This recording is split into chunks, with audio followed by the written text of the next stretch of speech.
สบายดีท่านผู้ชมที่เคารพพบกับเฮาทั้งสองแอนนาศรีดาราและบุพภาวันอินทวงศ์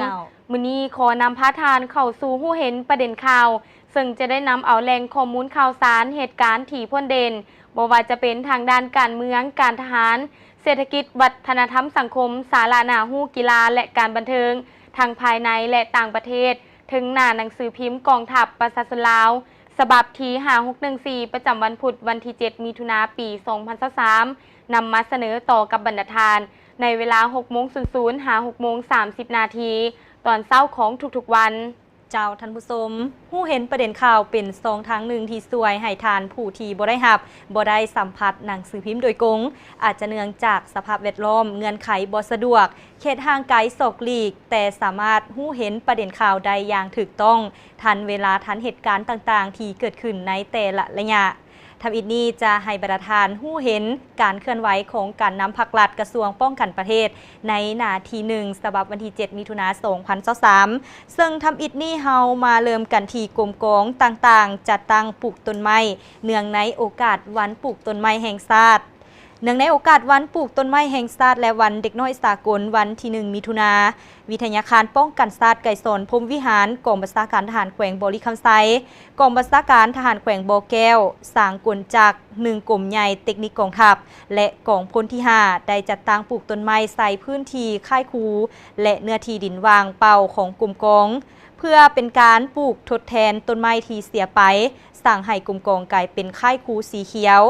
ทั้งเป็นการฟื้นฟูและปกปักรักษาป่าไม้ให้มีเนื้อที่ปกหุ่มเพิ่มขึ้นและฟื้นฟูสภาพแวดล้อมธรรมชาติให้มีความยืนยงรับประกันการนำไส้ธรรมชาติให้เกิดประโยชน์สูงสุดซึ่งเห็นได้ว่าในอาทิตย์ที่ผ่านมาก็เห็นได้ว่าหลายกรมกองในทั่วกำลังหลวงและกำลังท้องถิ่นทางภาครัฐและเอกชนก็ได้มีการจัดกิจกรรมปลูกต้นไม้แห่งชาติเนื่องในโอกาสวันปลูกต้นไม้แห่งชาติและวันเด็กน้อยสากลเจ้าธรรมสมและต่อจากบรรดากรมกองต่างๆจัดตั้งปลูกต้นไม้ต้อนรับวันปลูกต้นไม้แห่งชาติแล้วคราวนี้จะพาทานมาที่กรมรถตังยานเกาะได้เปิดสุดอมหมนักขับขี่รถตังรถหุ่มเกาะและยาสั้นสุดที่6ซึ่งในวันที่6มิถุนายน2023นี้กรมรถตังยานเกาะกรมใหญ่เสนาธิการกองทัพได้เปิดสุดฝึกอมหมนักขับขี่รถตังรถหุ่มเกาะและยาสั้นสุดที่6ประจำปี2023โดยการเป็นประธานของสหายพลจัตวาสมพรมิตรพรกรรมการคณะผักกระทรวงป้องกันประเทศห้องหัวหน้ากรมใหญ่เสนาธิการกองทัพโดยอิงตามทิศทางแผนการปรับปรุงก่อสร้างกำลังประกอบอาวุธให้เติบใหญ่เข้มแข็งอิงตามการค้นคว้าตกลงเห็นดีเป็นเอกภาพของคณะกรมรถตังยานกอเพื่อก่อสร้างนักขับขี่ประกอบให้บรรดากรมกองเหล่าหบในทั่วประเทศบั้นฝึกอบรมในครั้งนี้มีนักขับขี่ที่มาจากบรรดากรมกองเหล่าหบในทั่วกองทัพเข้าร่วมการอบรมทั้งหมดแมน60สหายซึ่งต่อกับการเปิดสุดฝึกอบรมในครั้งนี้ก็เพื่อเป็นการเพิ่มพูนคุณสร้างเสริมขยายความรู้ให้แก่บรรดาพนักงานนักรบเพื่อนำข้อมูลความรู้ดังกล่าวไปมูลไส้เข้าในบรรดากรมกองของตนเองเจ้าทำส้มและเฮามาต่อกันที่ปรึกษาหารือการนำส่งอัฐิและถอนกำลังกองกา53กับคืนประเทศซึ่งในวันที่4มิถุนายน2023คณะเฉพาะกิจปฏิบัติงานพิเศษเวียกงานท่อนโฮมอัฐิทหารอาสาสมัครและเสี่ยวซานเวียดนามที่เสียสละชีวิตในฝั่งสงครามอยู่ลาวของแขวงก่อนตุ้มสาธารณรัฐสังคมนิยมเวียดนามและแขวงจำปาสักสาธารณรัฐประชาธิปไตยประชาชนลาวได้จัดกองประชุมพบปะแลกเปลี่ยนบทเรียนเพื่อปรึกษาหารือการนำส่งอัฐิและถอนกองกา53กับคืนประเทศระยะฤดูแล้งศกปี2022หา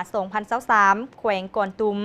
นำโดยสหายนางอีงอกรองประธานคณะกรรมการประชาชนแขวงหัวหน้าคณะเฉพาะกิจแขวงก่อนตุ้มและแขวงจำปาสักนำโดยสหายสมบูรณ์เฮืองวงศารองเจ้าแขวงจำปาสักเวียกงานซอกหาค้นคิดขออภัยเวียกงานซอกหาขุดค้นอัฐิของอดีตทหารอาสาสมัครและเสี่ยวซานเวียดนามเป็นเวียกงานหนึ่งที่พรรคและรัฐบาลลาวได้ให้ความสำคัญสำหรับองค์การปกครองแขวงจำปาสักก็ได้ถือเป็นเวียกงานบุริมสิทธิ์หนึ่งของแขวงต่อกับการจัดตั้งปฏิบัติเวียกงานดังกล่าวเจ้าท่านผู้ชมและต่อจากการปรึกษาหารือการนำส่งอัฐิและถอนกำลังกองกา53แล้วเฮาจะพาทานมาติดตามข่าวอยู่ที่กองบัญชาการทหารแขวงหลวงน้ำทา ประกาศแต่งตั้งรักษาการขันห้องและแผนกการทีขึ้นกับซึ่งในวันที่ 6 มิถุนายน 2023 นี้กองบัญชาการทหารแขวงหลวงน้ำทาได้จัดพิธีประกาศแต่งตั้งรักษาการห้องหัวหน้าห้องและแผนกการทีขึ้นกับห้องเสนาธิการโดยการเป็นประธานของสหายพลจัตวาอินแก้วมณีจันทร์หัวหน้าการทหารกองบัญชาการทหารแขวงหลวงน้ำทาและซึ่งต่อกับเวียกงานดังกล่าวนั้นอิงตามการแต่งตั้งครั้งนี้แมนอิงตามข้อตกลงของกองบัญชาการทหารแขวงหลวงน้ำทาว่าด้วยการแต่งตั้งสหายพันโทจำกาสางโพสีเป็นรักษาการห้องหัวหน้าห้องเสนาธิการและสหายพันโทตุ้ยคิทไซเป็นรักษาการห้องหัวหน้าห้องเสนาธิการพร้อมทั้งผ่านข้อตกลงของกองบัญชาการทหารแขวงว่าด้วยการแต่งตั้งสหายพันโทสมพรหลวงเสนาเป็นรักษาการหัวหน้าแผนกสื่อสารสหายพันตีบุญธรรมยืนเสียงหมายเป็นรักษาการหัวหน้าแผนกตีพิเศษสหายพันโทบุญเลี้ยงเอียนบุญมีเป็นรักษาการหัวหน้าแผนกอบรมสหายห้อยเอกวอนใจสอนตะอาดเป็นรักษาการห้องหัวหน้าแผนกอบรมสหายพันตีสีจันทร์แสงสวัสดิ์เป็นรักษาการห้องหัวหน้าแผนกตีพิเศษสหายพันตีคำยินอุลลาเป็นรักษาการห้องหัวหน้าแผนกสื่อสารและแต่งตั้งสหายห้อยเอกนางอัมไพไซบันทาเป็นการเงินห้องเสนาธิการกองบัญชาการทหารแขวงหลวงน้ำทาเจ้าท่านผู้ชมซึ่งต่อจากกองบัญชาการทหารแขวงหลวงน้ำทาแล้วเฮามาติดตามเบิงกรมวิทยาศาสตร์ประวัติศาสตร์การทหารสามารถยัดได้ผลสำเร็จหลายด้านในระยะ20 ปีผ่านมาสหายพลจตวาเวียงไซสมวิจิตรหัวหน้ากรมวิทยาศาสตร์ประวัติศาสตร์การทหารได้ให้สัมภาษณ์กับสื่อมวลชนกองทัพเนื่องในโอกาสเกี่ยมเฉลิมฉลองวันสร้างตั้งกรมวิทยาศาสตร์ประวัติศาสตร์การทหารครบรอบ20 ปี10 มิถุนายน 2003 หา 10 มิถุนายน 2023ให้ฮู้ว่ากรมวิทยาศาสตร์ประวัติศาสตร์การทหารได้กำเนิดเกิดขึ้นในท่ามกลางความเรียกร้องต้องการของหน้าที่การเมืองกองทัพในระยะใหม่โดยได้โฮมเอา2กรมคือกรมวิทยาศาสตร์ที่ขึ้นกับกรมใหญ่เสนาธิการกองทัพและกรมค้นคว้าประวัติศาสตร์ที่ขึ้นกับกรมใหญ่การเมืองกองทัพในเมื่อก่อนเข้ามาเป็นกรมเดียวแล้วใส่ชื่อว่ากรมวิทยาศาสตร์ประวัติศาสตร์การทหารเคลื่อนไหวอยู่ภายใต้การซี้นำโดยกองหอบด้านของกระทรวงป้องกันประเทศและนั่นก็เป็นการผลสำเร็จหลายด้านของกรมวิทยาศาสตร์ประวัติศาสตร์เจ้าธรรมสมและต่อจากเวียกงานของกรมวิทยาศาสตร์ประวัติศาสตร์การทหารแล้วเราจะพาทานมาติดตามการมอบหับหน้าที่ห้องหัวหน้าห้องเสนาธิการกองพลที่1พิธีมอบหับหน้าที่ระหว่างสหายพันโทบุญแถวแก้วดวงดีห้องหัวหน้าห้องเสนาธิการกองพลที่1ผู้เก่าและสหายพันโทคอนสวรรค์แก้วคำพรห้องหัวหน้าห้องเสนาธิการผู้ใหม่ได้จัดขึ้นในวันที่ 5 มิถุนายน 2023 นี้โดยการเข้าร่วมเป็นประธานของสหายพลจตวาอุ่นจันทร์แดงบรรสมหัวหน้าการทหารกองพลที่1ซึ่งต่อกับพิธีมอบหับดังกล่าวนั้นก็เห็นได้ว่าเป็นอีกหนึ่งเวียกงานที่สำคัญและในพิธีสหายพันโทบุญแถวแก้วดวงดีห้องหัวหน้าห้องเสนาธิการผู้เก่าได้รายงานย่อการจัดตั้งปฏิบัติเวียกงานตามพระราชบทบาทสิทธิและหน้าที่ของตนในระยะที่ผ่านมาและพร้อมเดียวกันนั้นสหายพันโทคอนสวรรค์ของหัวหน้าห้องเสนาธิการผู้ใหม่ก็ได้กล่าวแสดงความขอบใจต่อการจัดตั้งคันเทิงที่ได้มอบหมายหน้าที่อันสำคัญนี้ให้และกล่าวสัญญาว่าจะสุมทุกความรู้ความสามารถสติปัญญาของตนเข้าในการปฏิบัติหน้าที่เวียกงานที่ได้รับมอบหมายให้สำเร็จผลเจ้าท่านผู้ชมและเฮามาต่อกันที่การฝึกอบรมวิธีนำไส้เหือกู้ภัยซึ่งในวันที่ 6 มิถุนายน 2023 อยู่ที่สนามหัดแอบกองพันคำพาน588ได้เปิดฝึกอบรมวิธีนำไส้เหือกู้ภัยโดยการเป็นประธานของสหายพันเอกปัฒนาบุตติจักรห้องหัวหน้าห้องการกลุ่มใหญ่เสนาธิการกองทัพหัวหน้ากองเสนาธิการคณะกรรมการคุ้มครองภัยพิบัติกระทรวงป้องกันประเทศนักฝึกอบรมขออภัยการฝึกอบรมครั้งนี้อิงตามแผนการจัดฝึกอบรมระยะสั้นการนำไส้เหือที่ได้รับการช่วยเหลือจากรัฐบาลญี่ปุ่นเพื่อนำไส้เข้าในการกอบกู้ภัยพิบัติ อิงตามข้อตกลงของกระทรวงป้องกันประเทศว่าด้วยการประกอบเรือกู้ภัยและโลลากเรือที่รัฐบาลญี่ปุ่นช่วยเหลือสาธารณรัฐประชาธิปไตยประชาชนลาวเพื่อนำใส่ลากแก่เรือกู้ภัยในเวียกงานเกี่ยมพร้อมและตอบโต้ภัยพิบัติฉุกเฉินและนั่นก็แม่นการฝึกอบรมวิธีนำไส้เรือกู้ภัยอยู่ที่สนามฮัดแอบกองพันข่ามผ่าน588ทางนี้ก็เพื่อเฮ็ดให้มีความสำนิสำนานในการนำไส้เรือและสามารถตอบสนองในการปฏิบัติหน้าที่ตัวจริงได้จากท่านผู้ชมและข่าวนี้อยู่ที่กองบัญชาการฐานแขวงเซกองฮัดแอบยิงลูกปืนแท้ให้นักฝึกอบรมเป้าหมาย3ซึ่งในวันที่5มิถุนายน2023นี้กองบัญชาการทหารแขวงเซกองได้สำเร็จการฮัดแอบยิงเป้าหมายด้วยลูกปืนแท้ให้นักฝึกอบรมเวียกงานศึกษาป้องกันชาติป้องกันความสงบเป้าหมาย3สุดที่ขออภัยเป้าหมาย3สุดที่5จุดประสงค์ของการฝึกอบรมฮัดแอบยิงเป้าหมายด้วยลูกปืนแท้ในครั้งนี้ก็เพื่อแนะใส่ทดสอบบทเรียนภายหลังที่สัมมนากรได้ศึกษาค้นคว้าหำเรียนทางด้านทฤษฎีและการในระยะผ่านมาเจ้าซึ่งต่อกับการฝึกอบรมฮัดแอบเวียกงานดังกล่าวหรือว่ายิงลูกปืนแท้ในครั้งนี้ก็เพื่อเป็นการเพิ่มความรู้ความสามารถและมีความสำนิสำนานทางด้านยุทโธปกรณ์เพื่อหมุนไส้เข้าในเวียกงานอยู่ในกรมกองต่างๆให้สำเร็จผลเจ้าท่านผู้ชมและเฮามาต่อกันที่หน่วยผักกองก่อสร้างซ่อมแปลงตีราคาการก่อสร้างหน่วยผักปลอดสายเข้มแข็งหนักแน่นในวันที่6มิถุนายน2023นี้หน่วยผักกองก่อสร้างซ่อมแปลงกรมก่อสร้างคุ้มครองทรัพย์สินกรมใหญ่พระราชการกองทัพได้จัดกองประชุมเปิดบ้านดำเนินชีวิตการเมืองเพื่อสำรวจกวดกาตีราคาคัดเลือกแบ่งประเภทคุณภาพของสมาชิกพรรคหน่วยผักปลอดสายเข้มแข็งหนักแน่นสุกปี2022หา2023และทิศทางแผนการสุกปี2023หา2024จากท่านผู้ชมและก่อนที่เราจะพาหับชมโฆษณาระยะที่1นั้นเราจะพาท่านผู้ชมนั้นมาติดตามเกี่ยวกับเวียกงานป้องกันชาติทั่วปวงชนซึ่งว่า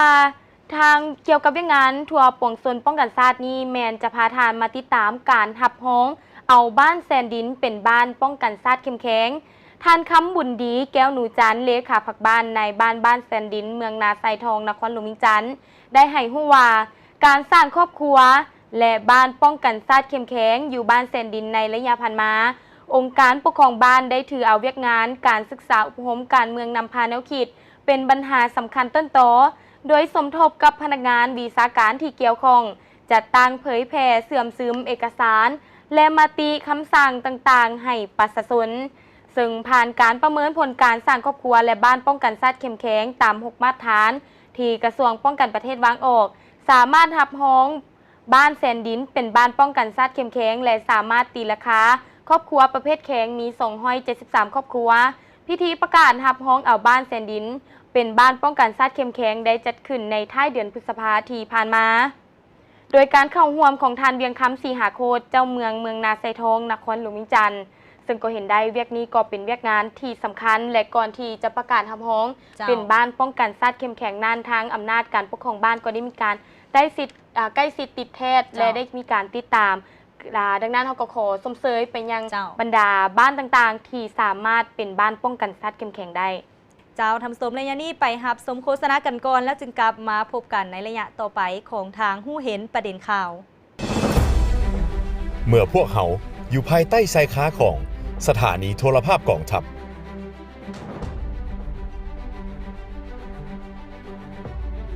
บ่ว่าจะใกล้หรือไกลสะดวกหรือยุ่งยากพวกเขาก็พร้อมที่จะเดินทางไปเอาข้อมูลข่าวสารเพื่อให้ท่านผู้ชมนั้นได้รับชมทันเวลาทันเหตุการณ์เฮา10โทวรรณนีสยราชมีความภาคภูมิใจที่ได้รับใช้ประเทศชาติและรับใช้ประชาชน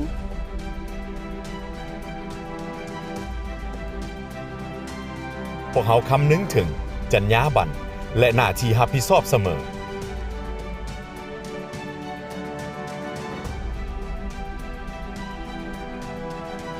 หัวใจหลักของการเฮ็ดเวียกแมน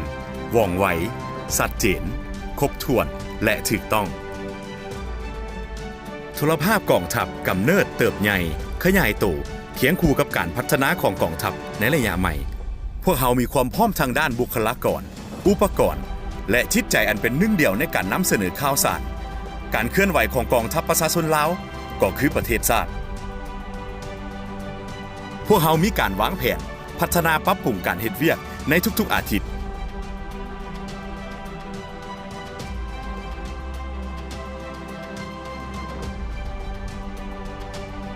เพื่อให้แน่ใจว่าท่านผู้ชมจะได้รับสาระความรู้ที่ครบถ้วนและชัดเจน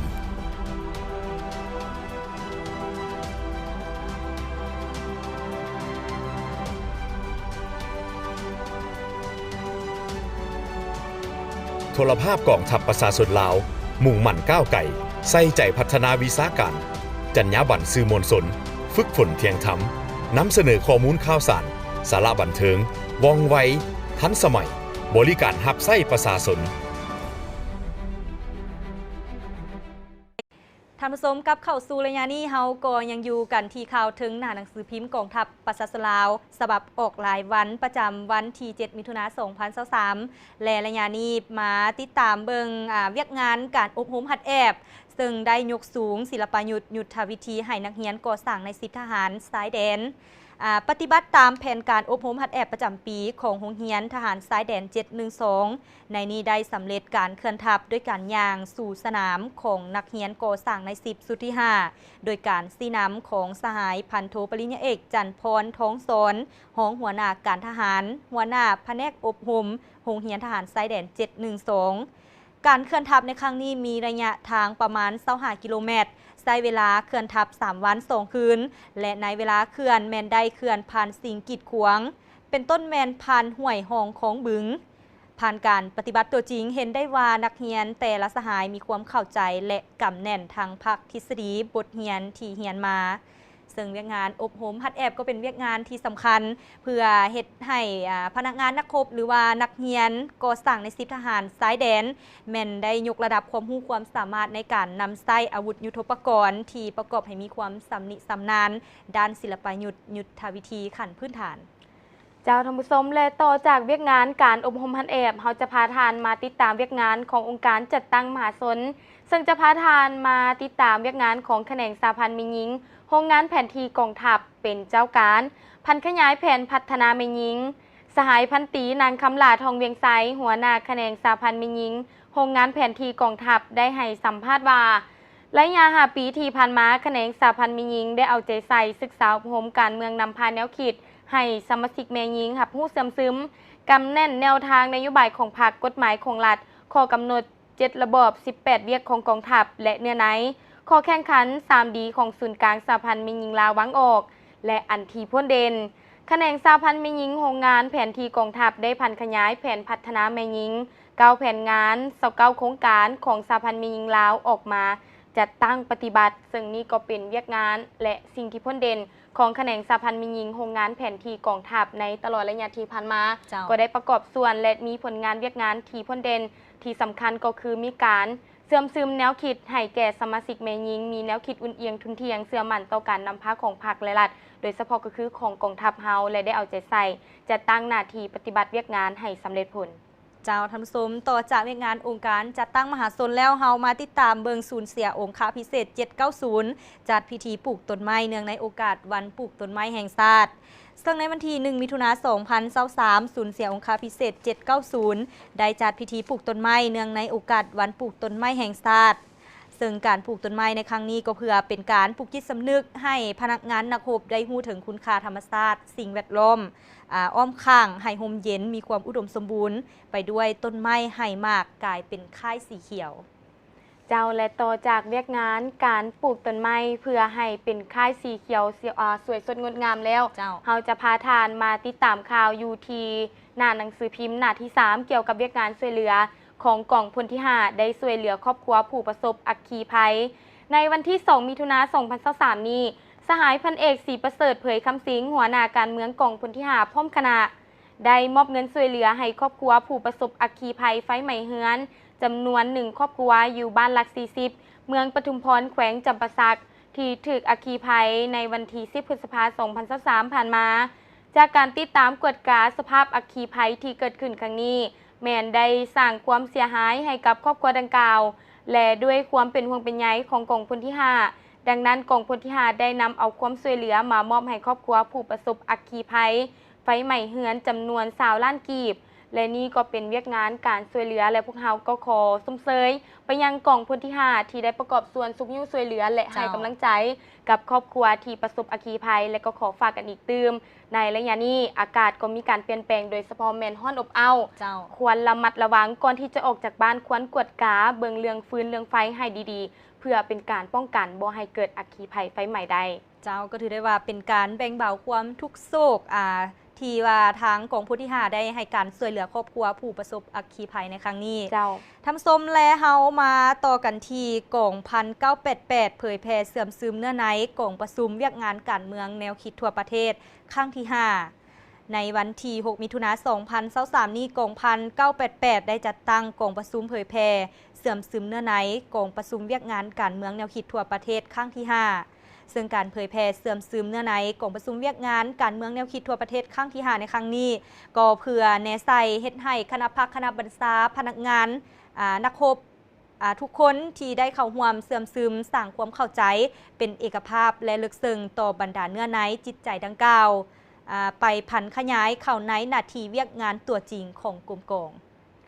เจ้าท่านผู้ชมและต่อจากเวียกงานของกองพัน988แล้วเราจะพาทานมาที่กองพัน512ได้ปิดบ้านอบรมพัดแอบฐานใหม่ในวันที่30พฤษภาคม2023ผ่านมา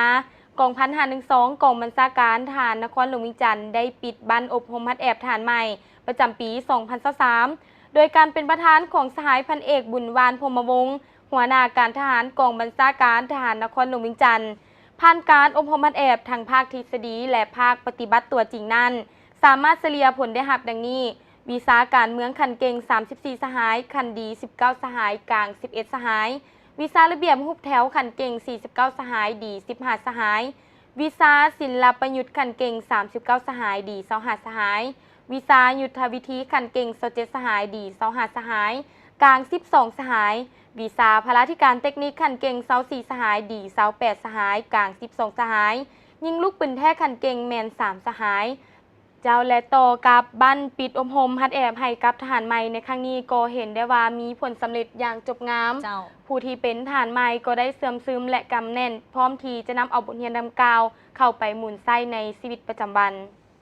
เจ้าทำส้มและเฮามาต่อกันที่กองห้อยทหารสายแดน232แฮกเซียวกับองค์การปกครองบ้านน้ำฮีเมืองมื่นแขวงเวียงจันทน์เพื่อหัดแน่นการพัวพันหัวมือระหว่างกองทัพกับอำนาจการปกครองท้องถิ่นในขอบเขตกรมกองตั้งทัพและเสริมขยายมูลเสื้อสามัคคีอันดีงามของกองทัพกับประชาชนการช่วยเหลือซึ่งกันและกันดังคำขวัญที่ว่ากองทัพกับประชาชนคือปากกับน้ำซึ่งในวันที่30พฤษภาคม2023กองห้อยทหารสายแดน232ทหารแขวงเวียงจันทน์ได้จัดพิธีแฮกเซียวกับองค์การปกครองบ้านน้ำฮีเมืองมื่นแขวงเวียงจันทน์ซึ่งการจัดตั้งปฏิบัติหัวมือแฮกเซียวในครั้งนี้ก็เพื่อแนใส่เห็นให้ท้องถิ่นขอบเขตกลุ่มกองตั้งทัพมีความสงบปลอดภัยพร้อมกันสกัดการได้บรรดาปรากฏการณ์ย่อโทษต่างๆที่จะเกิดขึ้นหาประกันเสถียรภาพทางด้านการเมือง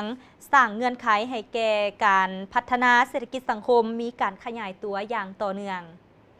เจ้าและต่อจากข่าวการแฮกเซียวกองห้อยฐานสายแดน232กับองค์การปกครองบ้านน้ำฮีเมืองมื่นแขวงเวียงจันทน์แล้วจะพาทานมาติดตามเวียกงานของสาพันธ์แม่หญิงกองพันใหญ่302สรุปเวียกงานแข่งขัน 3D ในวันที่2มิถุนายน2023นี้แขนงสาพันธ์แม่หญิงกองพันใหญ่302กองพลที่3ได้สรุปการจัดตั้งปฏิบัติขอแข่งขัน 3D ระยะที่1แต่ปี2021หา2022และผ่านทิศทางแผนการในระยะที่2ศกปี2023หา2024การเคลื่อนไหวจัดตั้งปฏิบัติขบวนการขอแข่งขัน 3D ในระยะผ่านมาสามารถสร้างกลมกองและบุคคล 3D ในนี้พลเมืองดี19สหายพัฒนาดี9สหายบุคคล 3D ประเภท1มี14สหายประเภท2มี5สหายบุคคลตัวแบบด้านวิชาเฉพาะ7สหายบุคคลตัวแบบด้านเศรษฐกิจมี3สหายกลมกอง 3D มี5กลมกองแขนง 3D มี1แขนงหน่วย 3D มี2หน่วยจุ 3D แมนมี1จุและนี่ก็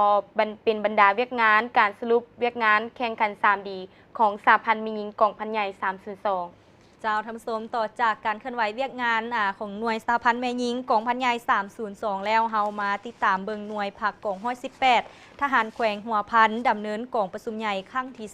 20 ในวันที่ 30 พฤษภาคม 2023 หน่วยภาคกองห้อย 18 กองบัญชาการทหารแขวงหัวพันได้ดำเนินกองประชุมใหญ่ครั้งที่20โดยการเป็นประธานของสหายพันเอกคำเมืองโคตรวงคูณหัวหน้าของการกองบัญชาการทหารแขวงหัวพันซึ่งในระยะ5 ปีผ่านมาหน่วยภาคได้ถือเอาเวียกงานศึกษาอบรมการเมืองนำพาแนวคิดเป็นกกเป็นเจ้าการในการนำพาซี่นำสมาชิกพรรคแต่ละสหายจัดตั้งปรับปรุงก่อสร้างพรรคตามหาหลักการ3ทิศนำของพรรคเพื่อสร้างให้หน่วยพรรคมีความหนักแน่นเข้มแข็งเจ้าและคราวนี้เฮามากันที่ทหารเมืองนาแลแขวงหลวงน้ำทาได้ประกาศบ้านแบบอย่างเวียกงานป้องกันชาติซึ่งในวันที่1 มิถุนายน 2023 ผ่านมากองบัญชาการทหารเมืองนาแลแขวงหลวงน้ำทาแม่นได้จัดพิธีประกาศเป็นบ้านแบบอย่างเวียกงานป้องกันชาติหาบ้านที่ขึ้นกับกลุ่มบ้านภูหลวงเมืองนาแลประจำปี 2022 โดยการเป็นประธานของสหายพันโทบุญแพงเซสงครามหัวหน้าการทหารกองบัญชาการทหารเมืองนาแลสหายพันตีพัฒนาคำประเสริฐสวยเวียกแขนงก่อสร้างหักฐานได้ผ่านข้อตกลงของเจ้าเมืองนาแลว่าด้วยการหับห้องเอาบ้านแบบอย่างเวียกงานป้องกันชาติประจำปี 2023 อยู่กลุ่มบ้านภูหลวงจำนวน5บ้านและนี่ก็เป็นบรรดาบ้านที่เป็นบ้านแบบอย่างในเวียกงานป้องกันชาติเจ้าทำสมระยะนี้ไปหับสมโฆษณากันก่อนแล้วจึงกลับมาพบกันในระยะต่อไปของทางหู้เห็นประเด็นข่าวเมื่อพวกเขาอยู่ภายใต้ชายคาของสถานีโทรภาพกองทัพ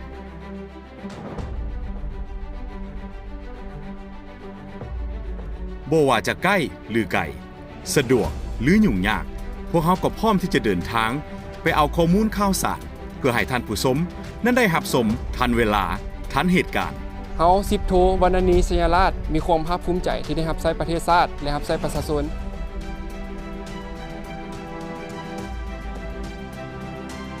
พวกเขาคำนึงถึงจรรยาบรรณและหน้าที่รับผิดชอบเสมอ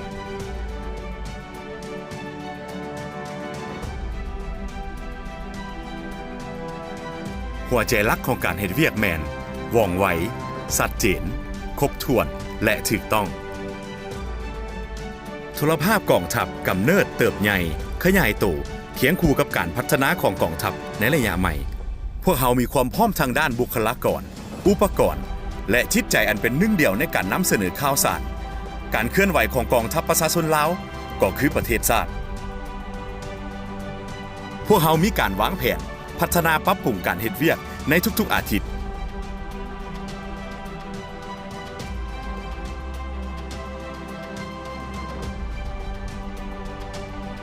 เพื่อให้แน่ใจว่าท่านผู้ชมจะได้รับสาระความรู้ที่ครบถ้วนและชัดเจน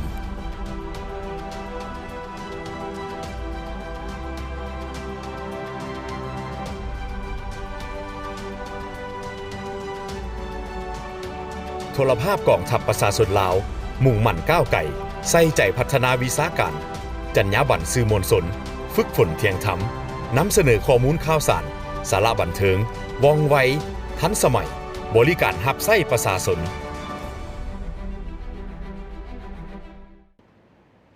ท่านผู้ชมกับเข้าสู่ระยะนี้เฮามาต่อกันที่กองพันนักเรียนม.6 โรงเรียนก่อสร้างใน10เลข2เวียงไซ